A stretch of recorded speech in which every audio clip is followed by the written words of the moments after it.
السلام عليكم ورحمة الله وبركاته. إن الحمد لله نحمده ونستعينه ونستغفره ونعوذ بالله من شرور أنفسنا ومن سيئات أعمالنا. من يهده الله فلا مضل له ومن يضلل فلا هادي له. وأشهد أن لا إله إلا الله وحده لا شريك له وأشهد أن محمدا عبده ورسوله. يا أيها الذين آمنوا اتقوا الله حق تقاته ولا تموتن إلا وأنتم مسلمون. يا أيها الناس اتقوا ربكم الذي خلقكم من نفس واحدة وخلق منها زوجها وبث منهما رجالا كثيرا ونساء. واتقوا الله الذي تساءلون به والأرحام إن الله كان عليكم رقيبا.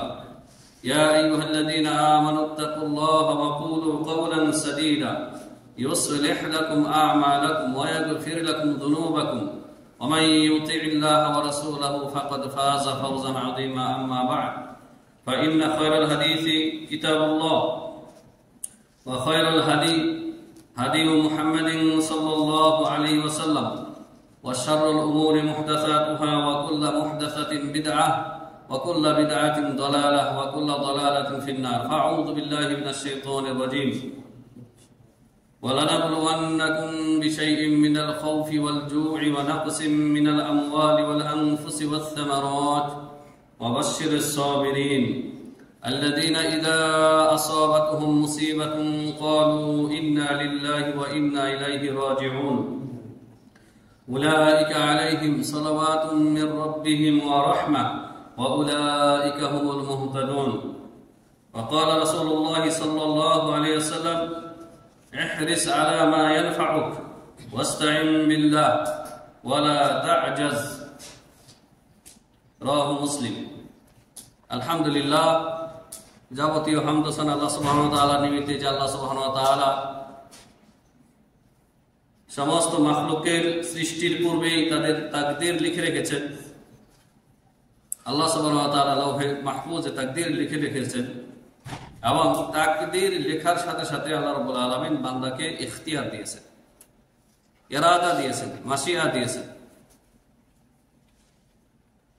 এবং আল্লাহ সুবহানাহু ওয়া তাআলা যে ব্যক্তি আল্লাহর আনুগত্য করবে, ইতাআত করবে, তাকে আল্লাহ রাব্বুল আলামিন আজর দেবেন, নেকি দেবেন, তার প্রতিদান দেবেন, সওয়াব দেবেন। আর যে ব্যক্তি আল্লাহ রাব্বুল আলামিনের নাফরমানি করবে, মাসিয়া করবে, গুনাহ করবে, তাকে আল্লাহ রাব্বুল আলামিন শাস্তি দিবেন, জাহান্নামের শাস্তি দেবেন বলে আল্লাহ তাআলা উল্লেখ করেছেন। সে আল্লাহ রাব্বুল আলামিনের শুকরিয়া জ্ঞাপন করে আলহামদুলিল্লাহ, সালাত ও সালাম বর্ষিত হোক প্রিয় নবী মুহাম্মদুর রাসূলুল্লাহ সাল্লাল্লাহু আলাইহি ওয়াসাল্লামের উপর, যে রাসূলুল্লাহ সাল্লাল্লাহু আলাইহি ওয়াসাল্লাম আমাদেরকে আমাদের যে দুনিয়া এবং আখিরাতের যত খায়ের আছে, কল্যাণ আছে, সেই কাজের প্রতি নবী সাল্লাল্লাহু আলাইহি ওয়াসাল্লাম আমাদেরকে উৎসাহী হওয়ার জন্য, আমাদেরকে অগ্রগামী হওয়ার জন্য, আমাদেরকে সেই কাজ করার জন্য নবী সাল্লাল্লাহু আলাইহি সাল্লাম উৎসাহিত করেছেন তার হাদিসে। এবং কোনো অবস্থাতেই দুনিয়াতে যতদিন আমাদের নিঃশ্বাস বাকি আছে, আমরা যাতে ভালো কাজে অলসতা না করি, অপারগ না হই, অক্ষম না হই, হাত পা গুটিয়ে বসে না থাকি, সেই বিষয় নবী সাল্লাল্লাহু আলাইহি ওয়াসাল্লাম আমাদেরকে উদ্বুদ্ধ করেছেন। আল্লাহুম্মা সাল্লি আলাইহি ওয়া বারিক আলাইহি। সম্মানিত মুসলিম কিরাম, আমরা গত পর্বে তাকদীরের 4টি স্তর নিয়ে আলোচনা করেছি, মারাতাবুত তাকদীর আরবা। আজকে তাকদীরের আরো বেশ কিছু খুঁটিনাটি বিষয় নিয়ে আলোচনা করব, যেগুলি আমাদের জন্য অত্যন্ত জরুরি। তো এই পর্বে আমরা যে বিষয়টি আলোচনা করব, যে আমরা তো তাকদীর জানি না যে আমাদের তাকদীরে কি আছে। তাকদীর হচ্ছে উমুরুন গায়বী, মানে গায়বী বিষয়। তাকদীর হচ্ছে তাওহীদের রুবুবিয়্যার একটা অংশ, তাওহীদের রুবুবিয়্যার একটা অংশ, একটা জুজ। তাকদীর আল্লাহ রাব্বুল আলামিন সৃষ্টি করেছেন। যেহেতু গায়বী বিষয় আপনি জানেন, আপনার কপালে ভালো আছে না মন্দ আছে, আল্লাহ তো জানান নাই, আপনাকে জানান নাই। তাহলে আপনার করণীয় কি? আপনার করণীয় কি? আপনার করণীয় হচ্ছে, করণীয়টা আজকে বলবো, সাথে আরো বলবো ইনশাআল্লাহ আরো বেশ কিছু বিষয়। যেমন আপনার উপরে যদি আমার তাকদীরের যে ফয়সালা, সে ভালো হোক আর মন্দ হোক, সেটা যদি এসে যায়, তাহলে আপনি কি করব, সেই বিষয়ে করণীয় ইনশাআল্লাহ আজকে আলোচনা করব। প্রথম কথা, একজন মুমিন তাকদীরের প্রতি সে দৃঢ় বিশ্বাসী হবে, ইমানদার হবে। তাকদীর, কদা ওয়াল কদর, কদা ওয়াল কদরের প্রতি সে দৃঢ় বিশ্বাসী হবে। তারপরে আপনার কোনো কিছু ঘটার পূর্বেই আপনার জীবনে আপনি আল্লাহর উপরে এক নম্বর যেটি কাজ করবেন, যেটি করণীয় আমার আপনার, এক নম্বরে আল্লাহর উপর তাওয়াক্কুল করবেন। তাওয়াক্কুল কার উপর করবেন? আল্লাহর উপরে। তাহলে তাওয়াক্কুল কোনো সাবাবের উপরে করবেন না, যে আপনার কাছে অনেক টাকা পয়সা আছে, মাল আছে, রিয়াল ডলার আছে, আপনি তাওয়াক্কুল করবেন যে আমার উপরে তো, আমার তো অনেক ধন সম্পদ আছে, আমার আর এটা যথেষ্ট। এই যে এটা আপনার তাওয়াক্কুল গায়রুল্লাহর প্রতি চলে গেল। তাওয়াক্কুল হচ্ছে ইবাদত, ইবাদাতুল কলব। আল্লাহ সুবহানাহু ওয়া তাআলা ইরশাদ করেছেন বহু জায়গায় কোরআনে কারিমে, তার মধ্যে এক দুইটা আয়াত শোনাই, যে ফাতাওয়াক্কালু ইন কুনতুম মুমিনিন, ফাতাওয়াক্কালু ইন কুনতুম মুমিনিন, যদি ঈমানদার হয়ে থাকে আল্লাহর উপর তাওয়াক্কুল করো।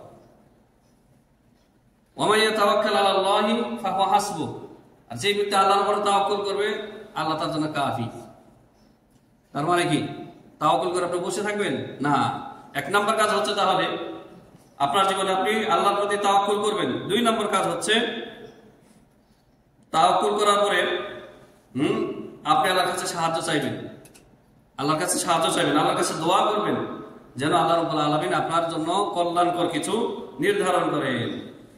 আল্লাহর কাছে যে দোয়া করবেন এই মর্মে আল্লাহ রাব্বুল আলামিন বলেছেন, সূরা ফাতিহায় আমাদেরকে শিক্ষা দিয়েছেন, বলো হে মুমিন মুসলিম, ইয়াকা না'বুদু ওয়া ইয়াকা নাস্তাঈন। ইয়াকা না'বুদু, আল্লাহ একমাত্র তোমারই ইবাদত করি, আর কারো ইবাদত করি না। ওয়া ইয়াকা নাস্তাঈন, ইস্তিআন, দেখেন এখানে নাস্তাঈন মানে ইস্তিআনা থেকে নাস্তাঈন, একমাত্র তোমারই কাছে ওই বিষয়ে সাহায্য চাই যে বিষয়ে তুমি ছাড়া আর কেউ সাহায্য করতে পারে না। যেমন আপনার রোগ ব্যাধি হয়েছে, রোগ সুখ হয়েছে, মানে আপনার মুসিবত এসেছে, আল্লাহ ভালো না করলে পৃথিবীর সমস্ত ডাক্তার বেটে খাওয়াইলেও কোনো লাভ হবে না। তাহলে এই সমস্ত বিষয়ে আল্লাহর কাছে একমাত্র ইস্তিআনা করতে হবে। চিকিৎসা করবেন ডাক্তারের কাছে, ভালো বৈধ চিকিৎসা নেবেন, কিন্তু তাবিজ আবার লটকাবেন না। তাবিজ কোনো চিকিৎসা না, তামাইম তাবিজ কোনো চিকিৎসা না। যে তাজরিবাতের মাধ্যমে যেগুলি এলাজ বলে ডাক্তার, সমস্ত ডাক্তাররা একমত, সেগুলিতে আপনি চিকিৎসা করবেন। অনুরূপভাবে রুকিয়া করবেন, রুকিয়া শারঈয়া করবেন। নবী সাল্লাল্লাহু আলাইহি ওয়াসাল্লাম নিজে রুকিয়া করেছেন, সাহাবায়ে কেরামকে রুকিয়া করার জন্য উদ্বুদ্ধ করেছেন। ঝাড়ফুঁক, দেখেন ঝাড়ফুঁক আমাদের সমাজে শরীয়তি ঝাড়ফুঁক উঠে গেছে, আর তার স্থান দখল করে আছে শিরিক বেদাত, তাবিজ তোমার এগুলি দখল করে আছে। বিশেষ করে দুষ্ট জিন, শয়তান জিন যদি কষ্ট দেয় কাউকে বা আসর করে, আর দেরি করে না, কোনো দৌড় দেয় কবিরাজের কাছে। কার কাছে? কবিরাজের কাছে, ঝাড়ফুঁক করার জন্য বা তাবিজ তোমার নেওয়ার জন্য। অথবা যদি কোনো মৌলবীর কাছে যায়, ওই সমস্ত বিদাতি মৌলবীর কাছে যায়, যে বিদাতি মৌলবী কি করবে, তাবিজ, একটা তাবিজ লটকে দিবে, আর তার কাছ থেকে তার সামর্থ্য অনুযায়ী তার কাছ থেকে টাকা নিয়ে দিবে। এই তাবিজ কোনো চিকিৎসা না, এলাজ না। নবী সাল্লাল্লাহু আলাইহি ওয়াসাল্লাম রুকিয়া করেছেন, আপনি রুকিয়া করবেন না। ঝাড়ফুঁক, ঝাড়ফুঁক প্রকাশ্য হবে, উচ্চস্বরে হবে, গোপনে কোনো ঝাড়ফুঁক নেই। আর সেটি কোরআনের আয়াত দিয়ে হবে, নয় নবী সাল্লাল্লাহু আলাইহি ওয়াসাল্লামের হাদিসে বর্ণিত দোয়া দিয়ে ঝাড়ফুঁক হবে, রুকিয়া হবে। তাহলে আপনার রোগ সুখের ক্ষেত্রে আল্লাহর কাছে ইস্তেআনা করবেন। আপনার সন্তান নাই, হ্যাঁ, আপনার সন্তান নাই, নিঃসন্তান, আপনি কার কাছে যাবেন? বাবার কাছে, খাজার কাছে, কবরবাসীর কাছে না, আল্লাহর কাছে যাবেন। রব্বি হাবলি মিনাস সালিহিন, রব্বি হাবলি যুররিয়াতান তাইয়্যিবা। নবী রাসূলগণ যাদেরকে আল্লাহ রাব্বুল আলামিন সর্বশ্রেষ্ঠ মানুষ হিসেবে পাঠিয়েছেন, তারা আল্লাহর কাছে চেয়েছেন। জাকারিয়া আলাইহিস সালাম, তার দীর্ঘদিন সন্তান হয় নাই, বৃদ্ধকালে, সেও বৃদ্ধ, তার স্ত্রী বৃদ্ধা, হ্যাঁ, তিনি দোয়া করতেছেন শেষ বয়সে, আল্লাহ তুমি আমাকে সন্তান দাও। রব্বি হাবলি যুররিয়াতান তাইয়্যিবা ইন্নাকা সামিউদ দুআ। তারপরে আল্লাহ রাব্বুল আলামিন ইব্রাহিম আলাইহিস সালামকে বৃদ্ধ বয়সে কাকে দিলেন? ইসহাককে দিলেন, অনুরূপভাবে ইসমাইলকে দিলেন। আর আপনি, আপনার সন্তান প্রয়োজন, আপনি চলে যাচ্ছেন কোথায়? মাজারে, কবরবাসীর কাছে দোয়া করার জন্য। নাউযুবিল্লাহ। আপনি আল্লাহর কাছে চাইবেন রব্বি হাবলি মিনাস সালিহিন, রব্বি হাবলি যুররিয়াতান তাইয়্যিবা। তো এই যে ইয়াকা না'বুদু ওয়া ইয়াকা নাস্তাঈন, ইস্তেআনা করবেন আপনি প্রত্যেকটি ক্ষেত্রে কার কাছে? আল্লাহর কাছে। এমনকি সর্বশেষ একটি ছোট্ট একটু বিষয়, হাদিসের একটি উদাহরণ দিচ্ছি। নবী সাল্লাল্লাহু আলাইহি ওয়াসাল্লাম বলেছেন, তোমার পায়ের জুতাও যদি ছিঁড়ে যায়, জুতা স্যান্ডেল ছিঁড়ে গেছে, রাস্তায় চলতে গিয়ে ছিঁড়ে গেছে, ওটাও তুমি আল্লাহর কাছে চাও, আল্লাহ ব্যবস্থা করে দেবেন। চাইবেন আল্লাহর কাছে, আল্লাহ ব্যবস্থা করে দেবেন কোনো বান্দার মাধ্যমে। তাহলে একেবারে ছোট থেকে ছোট বিষয়, বড় থেকে বড় বিষয়, সবকিছু কার কাছে চাইবেন? আল্লাহর কাছে। ইয়াকা না'বুদু ওয়া ইয়াকা নাস্তাঈন, ইস্তেআনা এইভাবে আমাদেরকে করতে হবে। আপনি ফকির, দরিদ্র, আপনি দোয়া করুন, আল্লাহুম্মা আনতাল গানিয়্যু ওয়া নাহনু ফুকারাউ ইলাইক। আল্লাহ তুমি অভাবমুক্ত, তুমি ধনী, আমরা ফকির। হ্যাঁ, আল্লাহুম্মা কফিনি বিহালালিকা আন হারামিকা ওয়াগনিনি মিন ফাদলিকা আম্মান সিওয়াক। আল্লাহুম্মা আমদিদনি বিআমওয়ালি ওয়া বানিন। দোয়া করেন আল্লাহর কাছে, আপনার নিজের বাসায় চান, আল্লাহ আমাকে সন্তান সন্ততি ধন সম্পদ দিয়ে আমাকে সাহায্য করো, আমি গরিব। আল্লাহুম্মা রযুকনি রিজকান তাইয়্যিবা। আল্লাহুম্মা রযুকনি বিগাইরি হিসাব। আমাকে আল্লাহ বেহিসাব রিজিক দাও। কার কাছে চাইবেন? রাজ্জাক তিনি আল্লাহ, কোনো বাবার কাছে না, কোনো খাজার কাছে না। এইভাবে আপনার জীবনে কোনো কিছু ঘটার আগে আল্লাহর কাছে আপনি চাইবেন, আল্লাহর উপর তাওয়াক্কুল করবেন, তারপর আল্লাহর কাছে আপনি দোয়া করবেন, চাইবেন। 2 নাম্বার যেটি, দোয়া করে বসে থাকলে চলবে না। দোয়া করে আপনি বাড়িতে ঘরে বসে রইলেন আর বললেন যে তাকদীরে থাকলে চলে আসবে না, এটা তাকদীরের মধ্যে আপনি দোষারোপ করলেন। কারণ আপনাকে কি করতে হবে? আনতাবদুল আসবাব আল মাশরুইয়্যা, শরীয়ত সম্মত যে উপায় অবলম্বন রয়েছে, যে মাধ্যম রয়েছে, সেগুলি আপনাকে গ্রহণ করতে হবে, আপনাকে কাজ করতে হবে।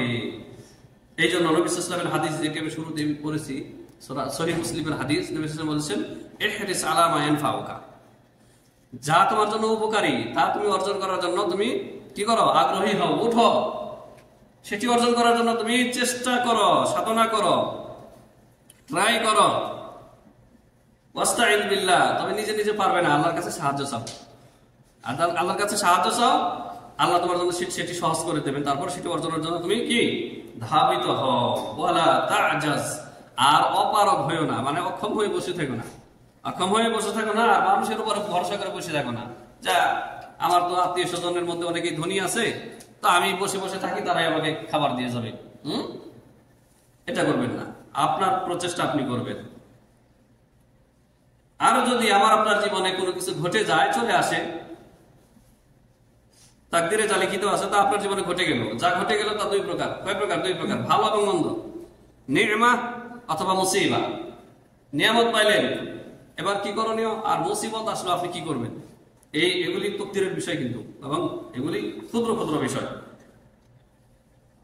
যে বিষয়টি আপনার জীবনে ঘটে গেল, সেটি যদি আপনার কর্মের ফল হয়, যে আপনি সেই বিষয়ে আপনার হারাকাত রয়েছে, আপনার চেষ্টার কারণে এটা হয়েছে, আর সেটি যদি আপনার জীবনের মুসিবত হয়, যেমন ইন কানা শাইউল মুকাদ্দার আলাইকা ওয়াকা বিগাইরি ফি'লিক। প্রথমে বলবো যে আপনার জীবনে যেটি ঘটেছে, আপনার চেষ্টা ছিল না, এমনিতেই ঘটে গেছে। আপনি রাস্তা দিয়ে যাচ্ছেন, গাড়ি একটা ব্রেক ফেল হয়ে উল্টাতে পাল্টাতে এসে আপনি আইল্যান্ড দিয়ে হাঁটতেছে, রাস্তার সাইড দিয়ে, আর গাড়ি এসে আপনার উপরে পড়লো। আপনি হয়তো আঘাতপ্রাপ্ত হলেন, অনেক মারাত্মক ভাবে জখম হলেন আপনি। তো এটা তো আপনি ইচ্ছা করে করেন নাই, মানে আপনার কোনো কর্মই নাই এখানে, ওই আরেকজনের ভুল, তার গাড়ি এসে আপনার উপরে পড়েছে। এই সময় কি করণীয়? আমি আয়াত করেছি শুরুতেই, সেই আয়াতটি এখানকার দলিল। আল্লাহ রাব্বুল আলামিন বলেছেন, ওয়া লানাবলুওয়ান্নাকুম বিশাইইম মিনাল খাউফি ওয়াল জু'i ওয়া নাকসি মিনাল আমওয়ালি ওয়াল আনফুসি ওয়াস সামারাত। আল্লাহ তাআলা বলেছেন, আমি অবশ্যই তোমাদেরকে 5টি জিনিস দিয়ে পরীক্ষা করব। 5টি জিনিস দিয়ে আল্লাহ তাআলা মুমিনদেরকে ইবতিলা করবেন, ইমতিহান করবেন। তার মধ্যে 1 নম্বর বলছেন যে মিনাল খাউফি, ভয় ভীতি দ্বারা, শত্রুর ভয় ভীতি, সে ঘরের শত্রু হোক, বাইরের শত্রু হোক। আপনি কোনো অপরাধ করেন না, কিন্তু আপনার ভালো দেখে সহ্য হচ্ছে না, মানুষ আপনার সাথে শত্রুতা করতেছে, তাহলে আল্লাহর কাছে আপনি সবর করবেন। প্রথম কথা, ধৈর্য ধারণ করবেন, আল্লাহর কাছে ইস্তেআনা করবেন। শত্রুর মালিক কে? আল্লাহ। তা আপনি শত্রুর বিরুদ্ধে বা ওর সাথে পাঞ্জা না লড়ে আপনি আল্লাহর কাছে সাহায্য, আল্লাহ তোমার এই যে অসৎ বান্দা রয়েছে, পাপিষ্ট বান্দা রয়েছে, এর অনিষ্টতা থেকে আমাকে তুমি হেফাজত করো। আপনি আল্লাহর কাছে দোয়া করবেন। আর বৈধ যে উপায় অবলম্বন আছে, সেটা আপনি চেষ্টা করবেন। ভালো মানুষের, যারা সামর্থ্যবান, ক্ষমতাশীল, তাদের কাছে, যাদের কাছে বিচার হলে সমাধান করবে, তাদের কাছে আপনি সমাধান নেবেন, প্রশাসনের কাছে যাবেন, কিন্তু আগে আল্লাহর কাছে সাহায্য চাইবেন। আল্লাহ রাব্বুল আলামিন ধন সম্পদের ক্ষয়ক্ষতি দিয়ে পরীক্ষা করবেন। পাকা ধানে মই দেওয়া, ধান পেকে গেছে আর প্রবল বর্ষণে বন্যা হয়ে গেল, অথবা শিলাবৃষ্টিতে একেবারে ধান কি হয়ে গেল, এটা কি আপনার কর্মের দ্বারা হয়েছে? মানে আপনি ইচ্ছা করে করছেন না, আল্লাহ তাআলা বলেছেন আমি পরীক্ষা করব।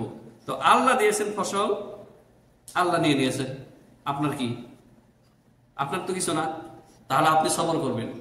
শেষখানে আসতে চাই, আয়াতের শেষখানে আল্লাহ রাব্বুল আলামিন আরো শেষ করেছেন যে এবং জানের ক্ষয়ক্ষতি দিয়ে আমি তোমাদেরকে পরীক্ষা করব। জানের ক্ষয়ক্ষতি, সুস্থ ছিলেন, অসুস্থ হয়ে গেলেন, হ্যাঁ, তারপরে একটা অ্যাক্সিডেন্টে আপনার একটা পা চলে গেল, হাত চলে গেল, পঙ্গু হয়ে গেলেন।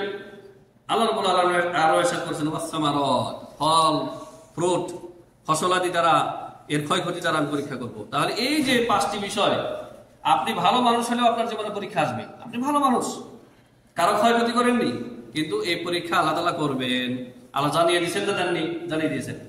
এখন আল্লাহ তাআলা বলেছেন শেষখানে ওয়া বাশশিরিস সাবিরিন, হে নবী, হে আমার রাসূল, মুমিন যারা সবর করবে, সবের যারা, তাদেরকে আপনি সুসংবাদ দিন, খুশখবরি দিন।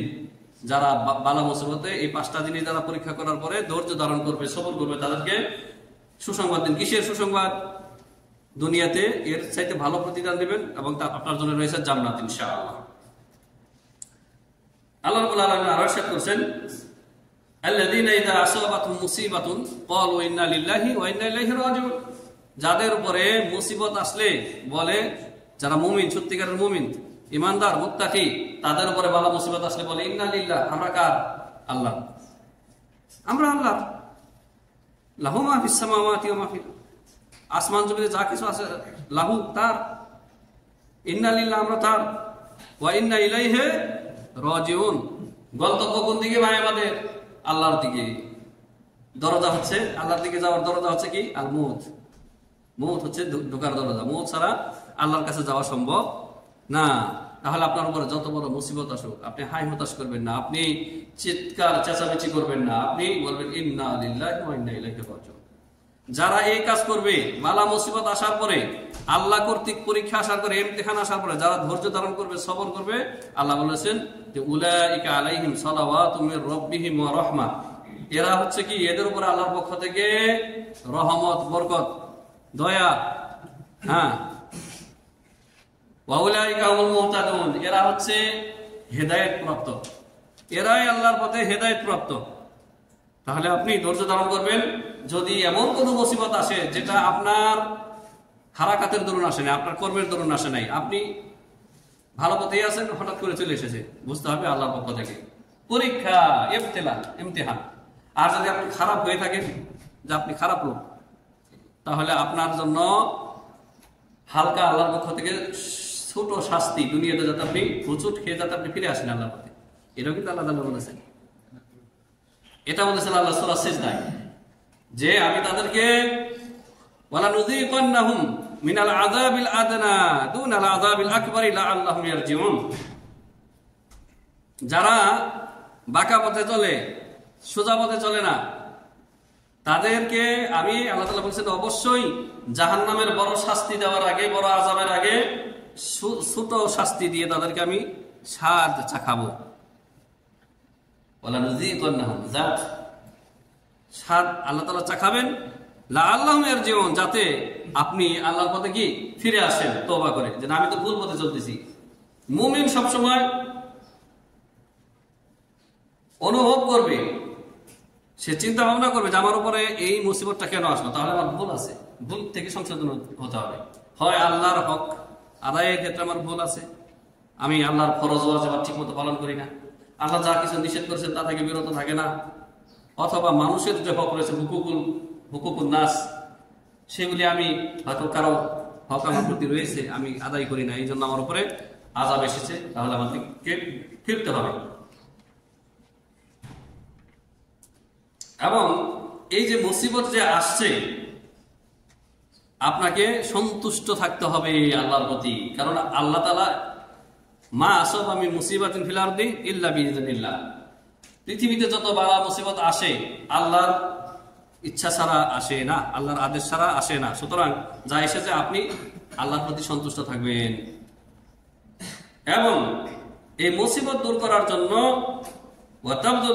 ওয়াতাবদুল মুবাহা মিন আসবাবিন তাখফীফিন ওয়া ইলাজিন হাদিল মাসিয়া। এই যে বালা মুসিবত এসেছে এটা দূর করার জন্য আপনি চেষ্টা করবেন। আপনার বাড়িতে ডাকাত ঢুকেছে, ছিনতাইকারী আপনারই করেছে, আপনি পুলিশের কাছে যাবেন না? পুলিশের কাছে যাবেন, আপনি যেটা বৈধ করণীয় আছে সেটা করবেন। জি, আর আপনি আফসোস করবেন না, তারপরে হাই হতাশ করবেন না, মাতম করবেন না। নবী সাল্লাল্লাহু আলাইহি ওয়াসাল্লামের আরেকটা হাদিস আপনাদেরকে শোনাচ্ছি, এটি আমাদের জন্য একটি মাইল ফলক। নবী সাল্লাল্লাহু আলাইহি ওয়াসাল্লাম বলেছেন, ওয়া ইন আসাবাকা শাইউন ফালা তাকুল লাউ আন্নী ফাআলতু কানা কাযা ওয়া কাযা। এই হাদিস গত পর্বে শুধু তরজমাটা বলেছিলাম, ইঙ্গিত দিয়েছি। নবী সাল্লাল্লাহু আলাইহি ওয়াসাল্লাম বলেছেন, তোমার উপরে যদি কোনো বালা মুসিবত আসে তুমি এই কথা বলিও না যে আমি যদি এমনি না করে অমনি করতাম তাহলে এই আজকে আমার এই দশা হতো না, এমনটা বলিও না। ওয়ালাকিন কুল, নবী সাল্লাল্লাহু আলাইহি ওয়াসাল্লাম বলেছেন, বরং তুমি বলো কদারুল্লাহ, আল্লাহর তাকদীর, আল্লাহ যেভাবে লিখে রেখেছেন, ওয়া মা শাআ ফাআলা, আল্লাহ যা চেয়েছেন আমার জীবনে তা হয়েছে, এটা বলো।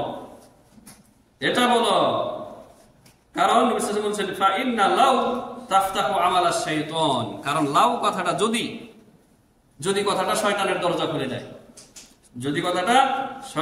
খুলে দেয়, সহিহ মুসলিমের হাদিস এটি। আর তারপরে যেটি করণীয় যে আপনি তকদিরকে গালি দেবেন না। অনেক লোক রয়েছে তকদিরকে গালি দেয়। ওয়া ইয়াহরুমু আলাইকা সাব্বুল কদর, কদরকে, তকদিরকে, সময়কে, জমানাকে গালি দেওয়া, এই গালিটা বরং আল্লাহর উপরে গিয়ে পড়ে। কারণ তকদির সৃষ্টি করেছেন আল্লাহ, সময়, যুগ, জমানা এগুলি সব সৃষ্টি করেছেন কে? আল্লাহ। তাহলে আপনি যুগ জমানাকে গালি দিলেন মানে এই গালি গিয়ে পড়লো যিনি যুগ জমানা যিনি পরিচালনা করেন তার উপরে এই গালি গিয়ে পড়লো, এটা নিষেধ আছে। আল্লাহ সুবহানাহু ওয়া তাআলা ইরশাদ করেন, এটা হচ্ছে হাদিসে কুদসি, নবী সাল্লাল্লাহু আলাইহি ওয়াসাল্লাম বলেন যে ক্বাল আল্লাহু তাআলা ইউযিনি ইবনে আদম সন্তান আমাকে কষ্ট দেয়। কে বলেছেন? আল্লাহ তাআলা। আদম সন্তান আমাকে কষ্ট দেয়, ইয়াসুব্বুদ দাহর, সে যুগ জমানাকে গালি দেয় যে এই সময়টা না খুবই মন্দ সময় যাচ্ছে, খুব খারাপ সময় যাচ্ছে। নাউযুবিল্লাহ, কথা বলা যাবে না। এই যে মন্দ সময় বললেন, আমার জন্য এটা খুবই খারাপ সময়, না, এই কথা বলা যাবে না। আপনি এই গালি, আল্লাহ তাআলা বলেছেন যে ওয়া আনা দাহরু, আমি হচ্ছি যুগ জমানার পরিচালনাকারী, সৃষ্টিকারী। এই যে যুগ জমানা, শীত, গ্রীষ্ম, অতি গরম, অতি ঠান্ডা, তারপরে আপনার ঝড়, তুফান, হ্যাঁ, এগুলি কে দিচ্ছেন? আল্লাহ। এগুলিকে গালি দিলেন। বৃষ্টি, অসময়ে আপনার বৃষ্টি এসে ক্ষয়ক্ষতি হয়ে গেল। আর আপনি আমাদের এলাকায় বা আমাদের যে আপনার সমাজে যারা বুড়ারা রয়েছে, বৃদ্ধরা, হ্যাঁ, আমাদের মা চাষি, এরা দেখবেন যে বৃষ্টিকে গালি দেয়। শুনেন নাই? বৃষ্টিকে গালি দেয়। এই বৃষ্টিকে দিচ্ছেন আল্লাহ রাব্বুল আলামিন, নাকি কোনো মানুষের কোনো হাত আছে? কোনো হাত নাই। আল্লাহ তাআলা বলেছেন আনা দাহাম, আমি এই বৃষ্টি দানকারী, আমি এই গরম দানকারী, এর পরিচালক আমি। বিয়াদিল আমরু উকাল্লিবুল লাইলা ওয়ান নাহার, আল্লাহ তাআলা বলেন বিয়াদিল আমরু, সমস্ত বিষয় আমার হাতে। কার হাতে? আল্লাহর হাতে। উকাল্লিবুল লাইলা ওয়ান নাহার, আমি দিন রাত্রি পরিবর্তন ঘটাই, দিন আনি, দিনকে আবার রাত দিয়ে ঢেকে দেই, আবার রাতকে দিন দিয়ে ঢেকে দেই। দিন রাত্রি সবকিছু আল্লাহ পরিচালনা করেন। যখন আপনি যুগ জমানাকে কোন বিষয়কে গালি দেবেন, এই গালি গিয়ে সরাসরি পড়বে আল্লাহর উপরে। আলিয়াযুবিল্লাহ, নাসআলুল্লাহ সালামাত ওয়াল আফিয়া। তাহলে যুগ জমানাকে গালি দেওয়া যাবে না।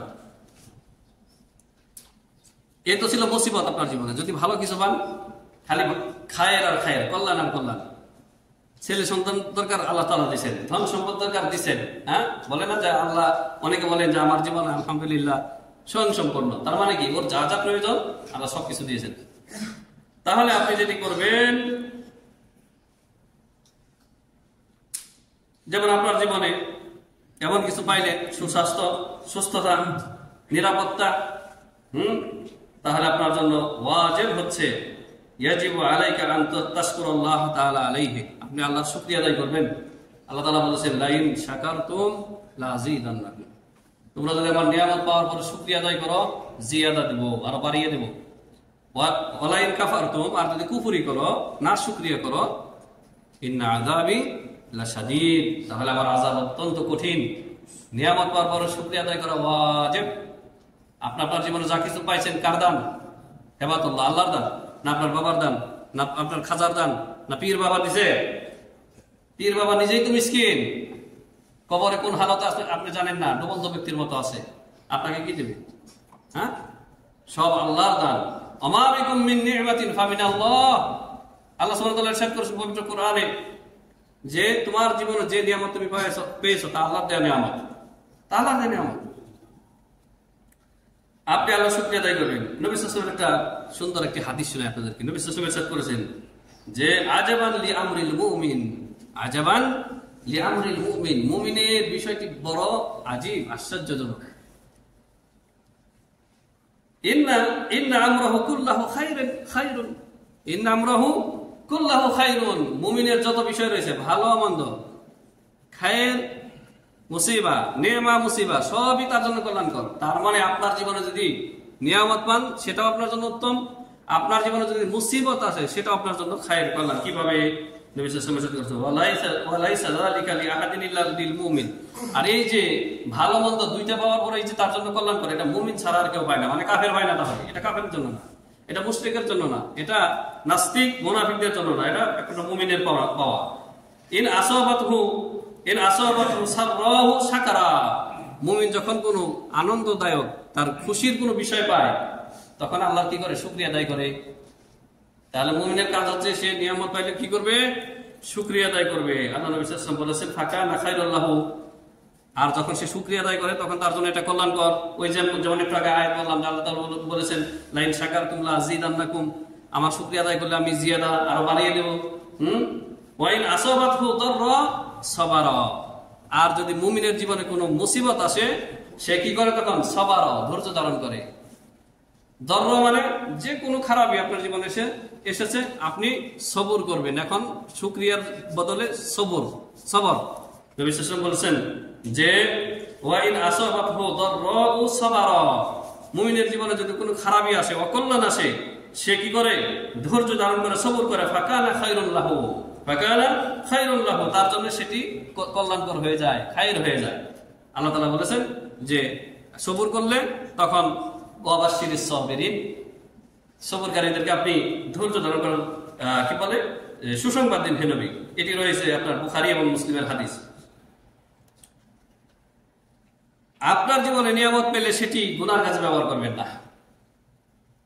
আজকে আমরা অধিকাংশ লোক যে নিয়ামত পেয়েছি, মোবাইল ডিভাইস, ইলেকট্রনিক ডিভাইস, কত কিছু পেয়েছি না আমাদের জীবনে, এগুলি আল্লাহ তাআলা আপনার জন্য আবশ্যক, ওয়াজিব হচ্ছে আপনি এমন কাজে ব্যবহার করবেন। হ্যাঁ, ইয়াজিবু আলাইকা আন তাস্তামিলা নি'মাতা ফিমা ইউরদিল্লাহু তাআলা, আল্লাহকে সন্তুষ্ট করে, আল্লাহকে রাজি খুশি করে এমন কাজ আপনি ব্যবহার করবেন।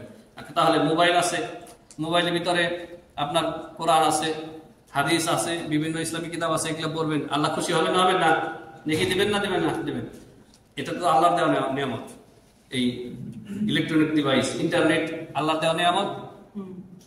এগুলো আপনি আল্লাহর নিয়ামতের কাজে ব্যবহার করবেন, আল্লাহ খুশি হবেন। আর পাপের কাজে ব্যবহার করবেন, আল্লাহ নিয়ামত ছিনিয়ে দিবেন। এটাও হাদিসে আছে। আল্লাহ রাব্বুল আলামিন আমাদেরকে তৌফিক দান করেন, আল্লাহু আমিন। আর যদি এই নিয়ামত যদি কোন মানুষের মাধ্যমে আপনি পান তাহলে মানুষেরও শুকরিয়া আদায় করবেন। কারণ নবী সাল্লাল্লাহু আলাইহি ওয়াসাল্লাম বলেছেন লা ইয়াশকুরিল্লাহি মান লা ইয়াশকুরিন নাস, যে ব্যক্তি মানুষের শুকরিয়া আদায় করতে জানে না সে আল্লাহরও শুকরিয়া আদায় করতে জানে না। তাহলে আপনি কৃতজ্ঞ হবেন, অকৃতজ্ঞ হবেন না। আপনার মালিক, আপনার কফিল, আপনার কোম্পানির বস, আপনি 8 ঘন্টা ডিউটি করতেছেন, যে বেতন দিচ্ছে তার সাথে অনেক সময় বেশি দিচ্ছে, আপনার প্রতি খুশি হয়ে আপনি তার প্রতি শুকরিয়া আদায় করবেন। কিভাবে? জাযাকাল্লাহু খায়র। তাকে তো আপনি অর্থ দিয়ে সাহায্য করতে পারবেন না, কারণ সে আপনাকে বেতন দিয়ে পুষতেছে, তাই না? বকশিশ দিতেছে। তা আপনি শুধু বলবেন জাযাকাল্লাহু খায়রান, সেও খুশি হবে, আল্লাহ রাব্বুল আলামিন অনেক খুশি হবেন, আপনার এই নিয়ামত আরো বাড়িয়ে দেবেন। জি, তো আজকে যথেষ্ট হয়েছে সময়, কারণ আলোচনা শেষ হয়নি, আরো কিছু খুঁটিনাটি বিষয় আছে তাকদীরের। যে কথাগুলি বললাম খুব মনোযোগ দিয়ে শুনবেন এবং মনে রাখবেন, যে আপনার যে আজকে যে আলোচনাগুলো হলো এগুলি মনে রাখতে হবে। আমাদেরকে মনে রাখতে হবে যে আমার আপনার জীবনে যদি আপনার কি বলে যে আলোচনাগুলি করলাম এগুলি যদি মনে রাখেন, আমল করেন, ইনশাআল্লাহ তাহলে আপনার জীবন সুখী সমৃদ্ধ হবে। আর বালা মুসিবত আসলেও আপনি যদি আল্লাহর পথে অটল অবিচল থাকেন আর যা যা করণীয় সেই সময় ধৈর্য ধারণ করেন, আল্লাহর কাছে ইস্তেআনা করেন, তাহলে আল্লাহ রাব্বুল আলামিন এই বিপদ রাখবেন না। বিপদ চিরস্থায়ী না। ইন্না মাআল উসরি ইউসরা, নিশ্চয়ই বালা মুসিবত কষ্টের পরে আছে সুখ স্বাচ্ছন্দ্য। দেখেন নবী সাল্লাল্লাহু আলাইহি ওয়াসাল্লামের জীবনে, রাসূলুল্লাহ সাল্লাল্লাহু আলাইহি ওয়াসাল্লামের হায়াতে আমাদের যত উৎকৃষ্ট উদাহরণ রয়েছে, মিসাল রয়েছে। নবী সাল্লাল্লাহু আলাইহি ওয়াসাল্লামকে মক্কার 13 বছরে মুশরিকরা কত কষ্ট দিছে না? তায়েফের জীবনে যেই কষ্ট নবী সাল্লাল্লাহু আলাইহি ওয়াসাল্লাম পেয়েছেন, তায়েফের জীবনে, তায়েফে দাওয়াত দিতে গেছেন সাকিফ গোত্রে, তখন সেইখানে যে কষ্ট দেওয়া হয়েছে, পাথর দিয়ে একেবারে মেরে রক্তাক্ত করে দেওয়া হয়েছে, তিনি হাঁটতে পারেননি, তার সাহাবী তাকে কাঁধে করে নিয়ে এসেছেন। সেই দিনের মতো এত ভয়াবহ দিন নবীর জীবনে আর কখনো আসেনি। কিন্তু চিন্তা করে দেখেন, মাত্র 13 বছর আর মদিনায় যাওয়ার পরে মাত্র 10 বছর, তারপরে আল্লাহ রাব্বুল আলামিন মক্কা বিজয় দিয়েছেন, ফাতে মক্কা দিয়েছেন, দিয়েছেন না দেননি? তো এই যে কষ্ট ছিল, তারপরে নবী সাল্লাল্লাহু আলাইহি ওয়াসাল্লামকে আল্লাহ মক্কার নেতৃত্ব দিয়ে দিলেন। এবার নবী চাইলে যাকে ইচ্ছা তাদের পাপের শাস্তি দেবেন, যাকে ইচ্ছা ছাড় দেবেন, আল্লাহ এই ক্ষমতা দিয়ে দিলেন। অথচ ইতিপূর্বে নবী সাল্লাল্লাহু আলাইহি ওয়াসাল্লাম কাবা প্রাঙ্গণে মাতাফে সালাত পড়ার তার হয়নি, সালাত পড়তে দেয়নি কাফেররা, সালাত পড়তে গেছে উটের নারী বুড়ি চাপিয়ে দিছে। তাহলে নবী সাল্লাল্লাহু আলাইহি ওয়াসাল্লাম তার দাওয়াতি জীবনে যত কষ্ট করেছেন তার সুফল আল্লাহ দিয়েছেন না দেন নাই? দিয়েছেন। এটা মনে রাখতে হবে। মনে রাখবেন যে নবী সাল্লাল্লাহু আলাইহি ওয়াসাল্লাম এবং সাহাবায়ে কেরামের জীবন চরিত আমাদের জন্য, আমাদের জীবনের জন্য মাইল ফলক। এটা মনে রাখবেন। আমার আপনার জীবনে যদি মুসিবত এসে থাকে, তার চাইতে বেশি বড় মুসিবত এসেছে নবী সাল্লাল্লাহু আলাইহি ওয়াসাল্লামের জীবনে, তার চাইতে বেশি মুসিবত এসেছে আবু বকর, ওমর, ওসমান, আলী, সমস্ত সাহাবায়ে কেরামের জীবনে বেশি মুসিবত এসেছে। দেখেন ওসমান রাদিয়াল্লাহু আনহু, এগুলি মাঝে মধ্যে অ্যানালাইজিং করবেন, অ্যানালাইজিং না করলে হবে না। ওসমান রাদিয়াল্লাহু আনহু গনি, ওসমান গনি, বীরে রুমা, একটা কূপ এখনো মদিনাতে আছে, জিয়ারতে গেলে দেখতে পাবেন। এটা খরিদ করে নবী সাল্লাল্লাহু আলাইহি ওয়াসাল্লাম বলেন, যে ব্যক্তি বীরে রুমা খরিদ করে মুসলিমদের জন্য ওয়াকফ করে দেবে, লাহুল জান্নাহ, তার জন্য জান্নাত আছে। এখন এই কূপের মালিক হচ্ছে ইহুদি। ইহুদির কাছে যখন বললো, ইহুদি চান্স পেয়ে গেল, সুযোগ একটা পাইছি। কূপের যে নির্ধারিত মূল্য তার সাথে অনেক বেশি দাবি করলো। ওসমান রাদিয়াল্লাহু তাআলার সাথে সাথে দিয়ে দিলেন, দিয়ে এটা মুসলিমদের জন্য ওয়াকফ করে দিলেন। মুসলিম সাহাবায়ে কেরামের জন্য পানির কষ্ট দূর হয়ে গেল, আর পানির কষ্ট নাই, অফুরন্ত পানি। কিন্তু ওসমান রাদিয়াল্লাহু তাআলাকে যে সমস্ত বাগী খারিজিরা হত্যা করেছে, তারা তার খরিদ করা কূপ থেকে পানি পান করতে দেয়নি। কেমন কষ্ট লাগে বলেন তো? ওসমান রাদিয়াল্লাহু তাআলা বলতেছেন, তোমরা কি জানো যে এই কূপ নবীজি আমাকে খরিদ করে ওয়াকফ করতে বলেছেন, আমাকে জান্নাতের সুসংবাদ দিয়েছেন, সেই কূপ থেকে আমাকে পানি পান করতে দিচ্ছ না?